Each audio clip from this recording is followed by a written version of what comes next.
It's not only El Museo, but a number of important New York City institutions were all founded within, let's say, a 4-year period between 1968 and 1972.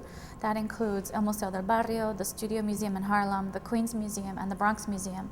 And all of these institutions were focused on supporting artists and audiences that were not included in other mainstream New York City institutions. And so it was founded in 1969 by an artist who was also in some ways an activist, who was also a teacher. He was a teacher in the public school system here in New York City, and specifically here in East Harlem. And the Board of Education at the time, the director of the Board of Education at the time, came to him and said, "We need some curriculum for our children that is about Puerto Rican history and culture, because there isn't any that exists in the public school system." And this artist's name was Rafael Montañez Ortiz. And when this project was posed to him, he decided that he needed to go to the island to speak with scholars, museum people, collectors, experts in Puerto Rico who would help him to create this guide. And so he also said, well, in addition to making this curriculum, why don't we also start a museum, because there isn't one that exists.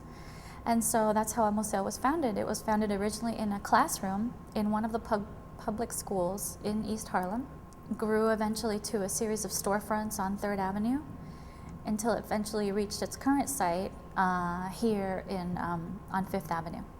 The mission of El Museo is to collect, exhibit, preserve the cultural history, the art of Latinos, Latin Americans, and Puerto Ricans in the United States. And so through that mission, we want to broaden the scope of the audiences that come here, and so we explore a number of different facets of Latino identity, history, and culture. The museum's collection represents a really broad scope in terms of history, because we have objects that are from the Taino culture, which is pre-Hispanic or pre-Columbian culture that developed in the Antilles. And we have objects that are from Dominican Republic and Puerto Rico that are over 1,000 years old, that are from the Taino culture. These include mostly stone and ceramic and clay objects. Most of them had some specific function, some of them were ceremonial. And so those are the oldest objects in the collection. And I think our strengths really lie in the 20th century, and particularly in contemporary art, although we are looking for 19th century paintings to continue adding to the collection.